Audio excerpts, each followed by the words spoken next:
Hello and welcome to the Ryland James podcast, episode 3. It has been a minute since I have been on this platform. I started this podcast in March of this year, did 2 episodes, and then I disappeared. I started this podcast in a time when I knew I wanted to do it, and I'm a big believer in really jumping into things and just going with it. If you have a dream, if you have a desire and you've been thinking about it, go for it, which will relate to today's episode theme. But essentially, I jumped into it and I kind of lost my footing with it because a lot of other things were taking place in my life. A lot was changing. Business-wise, on my artistry, musician side, a lot was changing in my home life. I was moving houses, having a whole change of situation there. And I also had started a garden, which took a lot of time, a lot more time than I expected. And so this whole spring, summer, fall was really just a bit more of a reflection period for me and a reintegration and adaptation period. I didn't really feel called to talk about a lot, and I didn't really feel like I was in a solid, firm enough place to really speak on anything with conviction. But today's topic is kind of the opposite of that. It's sort of the phoenix rising from the ashes topic of topics to do with that experience, and it is on the topic of becoming self-empowered. Something I have really had to learn this year, something that has been a big theme this year for a lot of people, I think, and with the world events that are going on. And I'm going to break it down essentially into 10 points that I believe are really, really beneficial and helpful for stepping into your personal power. I'll start by describing what power means to me, what it is, what its purpose is, why we have it, and how to wield it. Essentially, power to me is the ability to transform things. It's the ability to create, and it's the ability to change. To me, it is represented by fire. The fire element in the best way that I know how to describe it. Fire is a very transformative element, but it can also be a very destructive element if not used properly. We find power all throughout nature in all different ways, but fire to me is the way that it is described best, and that it is described in a lot of spiritual practices as well.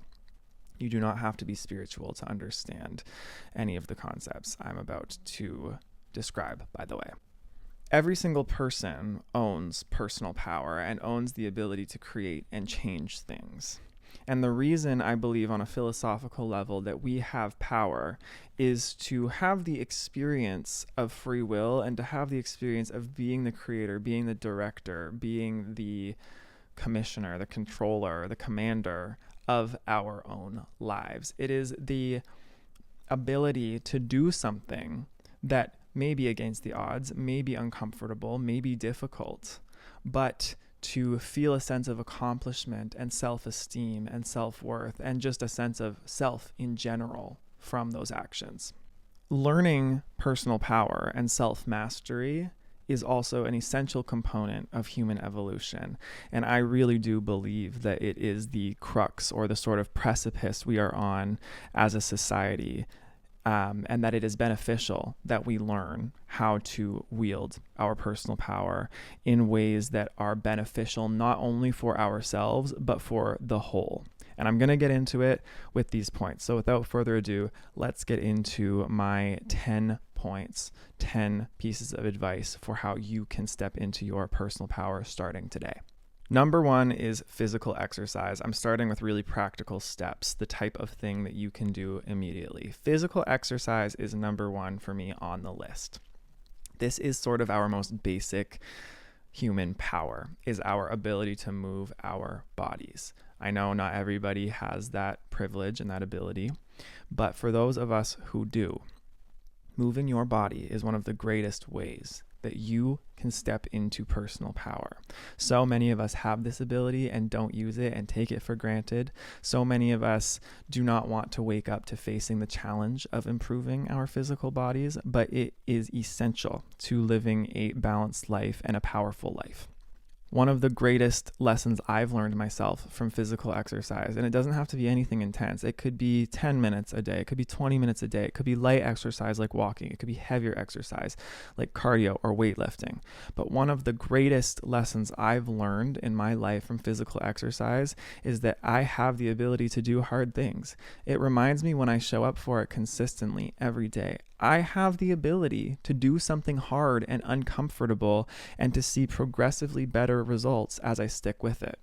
And this is the foundation for personal power, is that concept that we show up consistently each day and do something that may feel uncomfortable in the moment, but that over time builds upon itself and compounds into greater, stronger, more resilient results. Number 2 is wake up early before sunrise, if possible. This is one that I have learned the power and importance of very recently. If you have not read The 5 a.m. Club by Robin Sharma, I implore you to do so. It's a very interesting book because it's a self-help book, but it's sort of disguised in a story.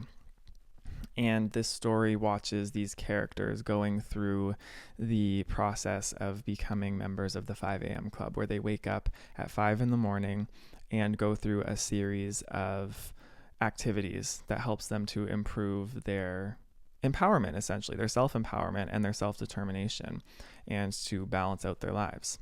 When I read this book, I was hesitant at first to jump right into doing the 5 a.m. wake up, and I always have been. I've always considered myself to be a late night person, a night owl.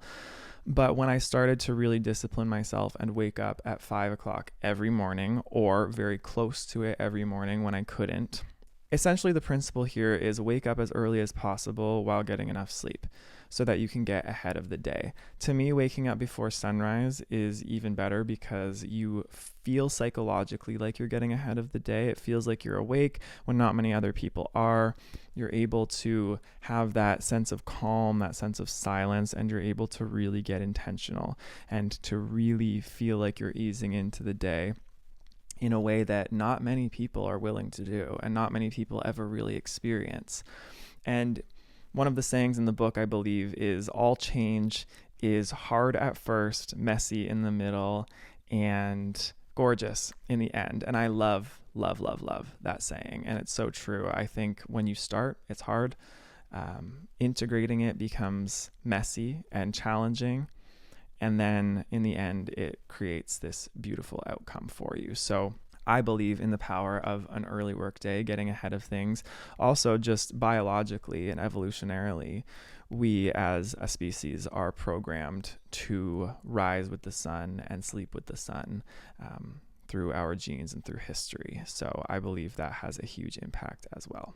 Number 3 is set intentions and priorities daily as well as long term.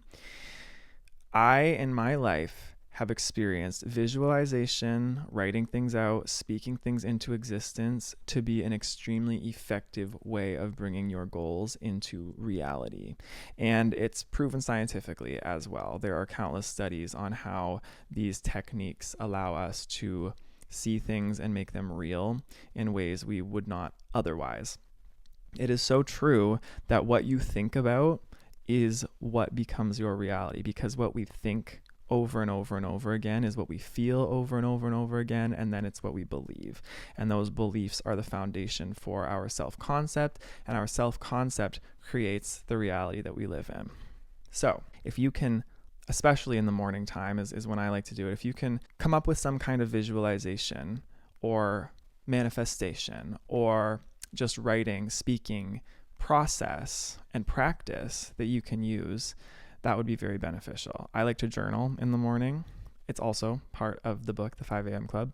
I like to journal in the morning and write out my intentions for the day. A lot of times you can meditate and you can visualize. You can visualize yourself accomplishing through the day. You can speak affirmations that feel true to you, not necessarily affirmations that you can't believe, but affirmations that feel true to you, that feel doable for the day ahead. See yourself accomplishing it. Speak to yourself like, I am this person who accomplishes this thing, XYZ. And then you'll be more likely to do it. And especially setting it up at the beginning of the day helps to set up the rest of the day, because what we do at the beginning of the day generally does set the tone for the rest of the day, in my experience. It's also so important to have a plan for not only your day ahead, but also longer term for your future. The thing that I have realized in my life is that when I don't have clear intentions, my results are not clear. You get the results essentially that you plan for. So if you plan to have specific results, you'll likely get more specific results. If your plan is more hazy, more general, you're going to get general, more hazy results.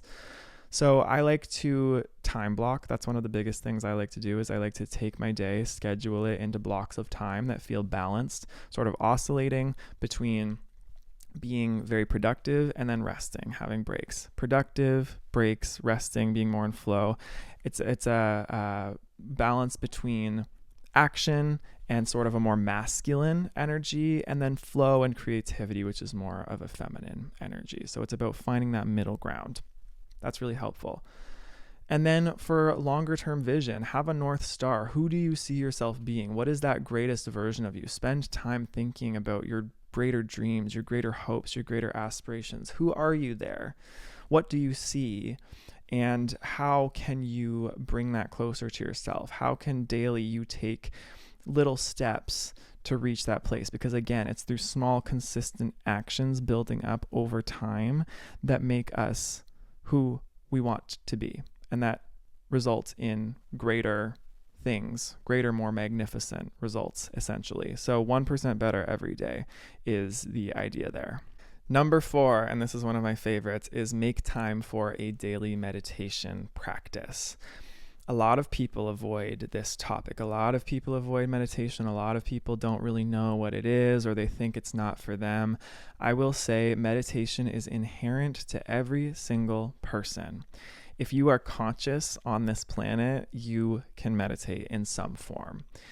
Meditation does not necessarily have to be you sitting cross-legged on the floor or chanting mantras or, staring at a candle for an hour straight. That doesn't have to be your form of meditation. It can be, and I personally enjoy those types of meditation because it allows me to really get centered and clear in a way that works for me. But it can be anything that makes you aware, anything that makes you aware of yourself. Because when we are not aware and when we are not conscious of what we are doing or why we are doing it, that is when we get, again, those results that I just spoke of that are hazy, confused, not at our best potential. We're missing things. We have blind spots.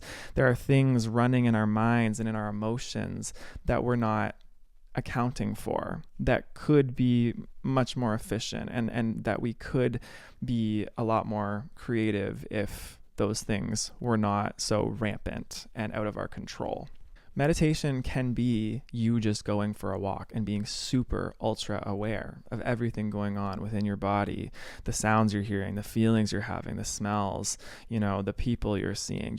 It's any practice that gets you aware. It could be you making your cup of coffee in the morning, making your tea. Just instead of being on autopilot, really be with what you're doing. Be present with what you're doing. If you're at work and you're doing a mundane task you're used to doing over and over again all the time, just pay attention to what you're doing. Why are you doing it that way? What's made you do it this way? It's getting contemplative. It's getting curious about the greater workings of your life and reality. And when you do this, you start to understand life better. And when we understand life better, we are able to master it better. It's usually best to meditate at the beginning of the day. It doesn't have to be, but there is a reason that so many spiritual practitioners and self-help teachers preach it. It's because of what I just said. Setting your day up with these really beneficial habits sets the rest of your day into motion in a more automatic way. Number 5 is be grateful for where you are today and the experiences that you've had, and build from there. this is actually so much more challenging than we think it is. It can be so hard to be grateful when we are in a situation that we know we don't prefer, that we know we could be better, we know we have greater potential. We feel like life is just so difficult. How could I be grateful in this moment? But so much of your power comes from finding that thing to be grateful for. When your mind and when your emotions are running rampant and just going down a negative spiral, interrupt that loop and find something you're grateful for. Find a way and a perspective that you can have to understand I am where I am, and the experiences that I've had have made me into the person I am today. And I would not be able to be that person today if I did not have the experiences I had. And here's the thing.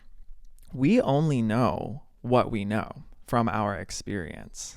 And so the dreams that you have for your future come directly from the experiences you've had and from who you are today.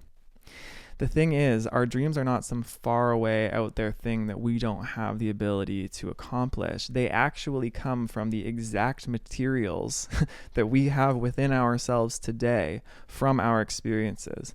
And I'm a huge believer that your greatest purpose in life is born out of your greatest hardship and your greatest pain. The very thing that you felt was going to break you or broke you, that puts you at your rock bottom, that is the thing that your purpose, your greatest purpose and potential in this life is born out of. I actually was talking to my mom about it and came up with this sort of formula for your purpose that you can use. It is, think of the thing that you have a natural ability at or a skill at. For me, that's music and speaking and writing. I love music, I love singing, I love speaking, I love writing. Those are my skills. Those are things I've always naturally gravitated towards and been good at since I was a little kid.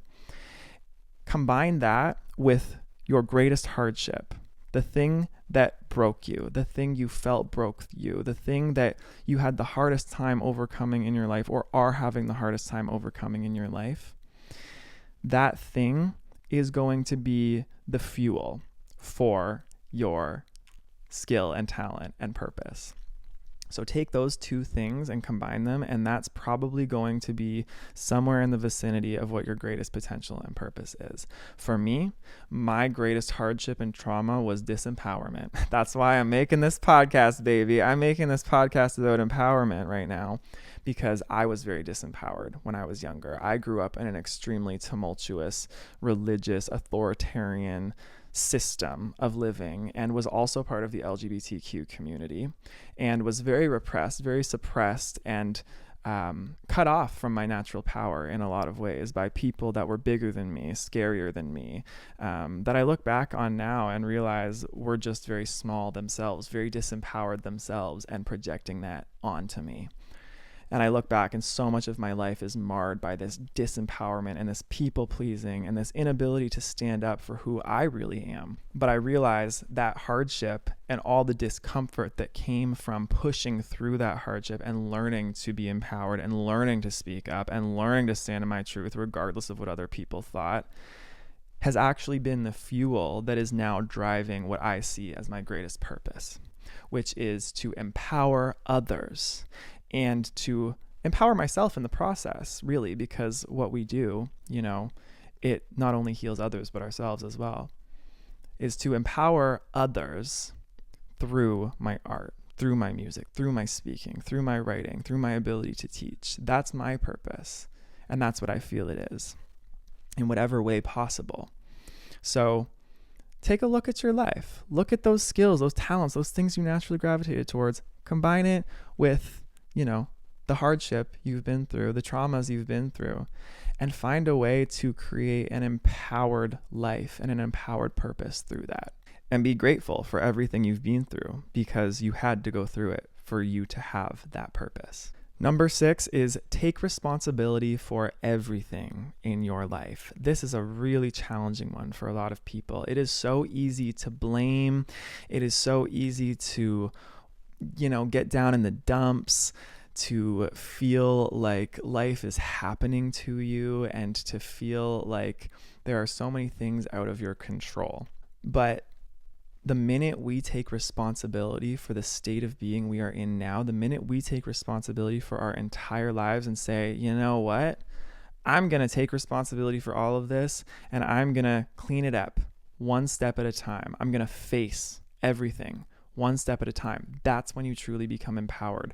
Not everything that happens in your life is your fault, and not everything that happens in your life is your choice, but it is your responsibility to face it because there's no other option. If something happens to you in your life, it is up to you to make the choice of how you respond to it. Literally, the word responsibility means the ability to respond to something.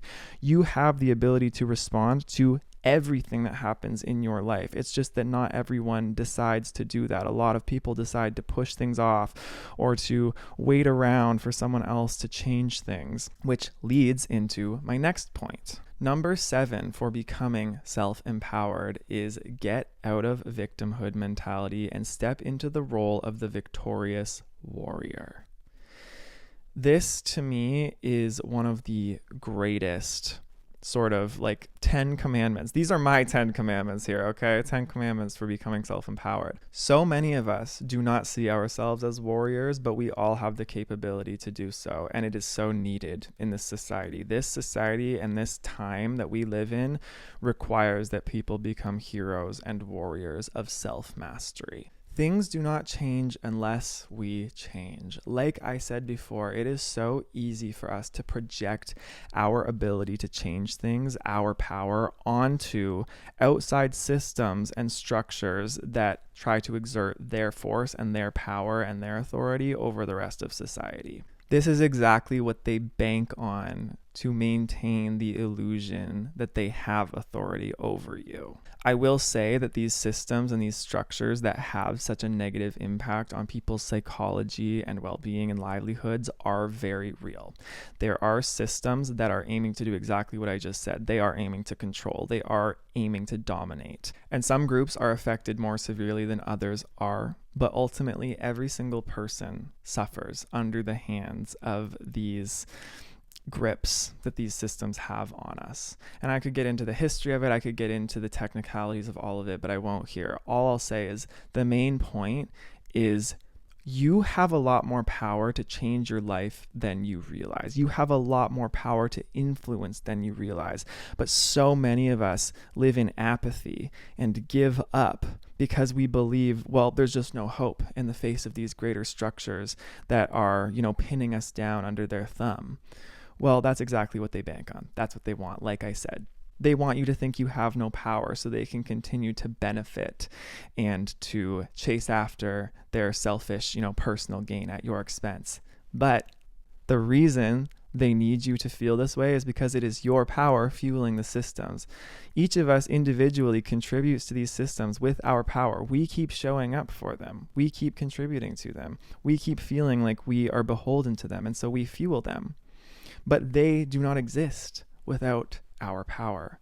And so the path of the warrior, the path of the true hero, is to be able to stand in the face of injustice against livelihood, to stand in the face of these dark systems and to say no, to say, my power is mine. You have no power over me, regardless of if you hurt me, regardless if I have to face pain, backlash, if I have to be uncomfortable, if I have to lose everything. Freedom is more important to me than adhering to a dark system that is destroying the planet and all the creatures who live on it little by little. One of the hard truths of life is nobody is going to save you. No one's going to save you. We love to think in, religion and government and these corporations. We love to think that they have the power to save us or that they have the power to make the world better and change things for us where we can just take our hands off the wheel. That is not the case. Nobody is going to personally save you until you are willing to save yourself, to stand up and to improve your own life, to step into your power. How can you change things? How can you rely on you and be self-determined and also lift others up at the same time? Because the thing is, through your example, others will be affected. And that's how we change things. That's how you create a domino effect for greater change. It starts with one person, one spark. That's how a forest fire starts. One spark, going back to the element of fire, just takes that one match for the rest of the forest to go up in flames. So I think that's where we are in society. I think it's very revolutionary times, and we need a lot more warriors and heroes in this world right now.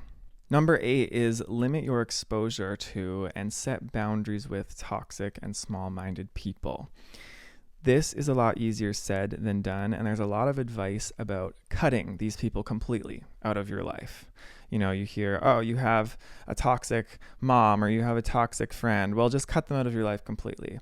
This is good advice to an extent and to a degree. If somebody is truly causing you severe emotional, psychological harm, or there's a situation that's like impassable that you cannot move forward in, then yes, absolutely, by all means, do what you can to cut that person out of your life if you can. But often it's sort of something in between someone being, you know, the most healthy, most beneficial person for you, and them being a complete evil, toxic person. Sometimes it's something in between, and we have to really set boundaries with those people. It could be, you know, a difficult family member that you live with. It could be a really problematic coworker that just irritates you.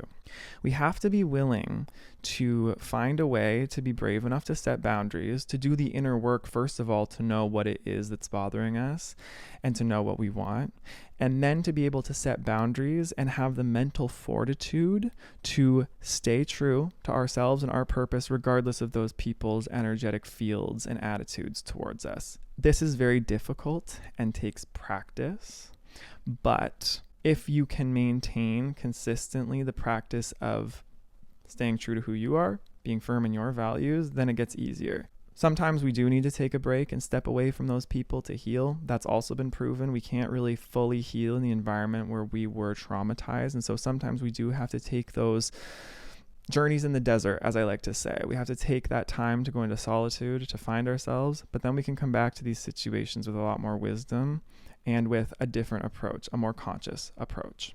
Oftentimes, too, when we have a desire to fix people, when we have a desire to keep these people in our lives, the best way to be able to keep them into our lives and to quote unquote fix them is actually through just being the example, being the leader. As long as you stay in your lane and stay true to your values and show that it is possible for a human being to accomplish what you are accomplishing, those people will be inspired. And even if they don't turn around and change right away, they will always remember that. They'll be inspired and they'll see that, and it will give them a mirror for their own transformation and change. Number 9 is learn to trust your gut and your intuition above all else. This is very tricky. And really, it's the basis of all self-mastery. Every guru, teacher, leader, big monumental people that we think of through history understood this concept, that it is through our intuition that we receive our greatest and wisest counsel, not through external sources, not through our thoughts and emotions, but through our intuition and our instinct.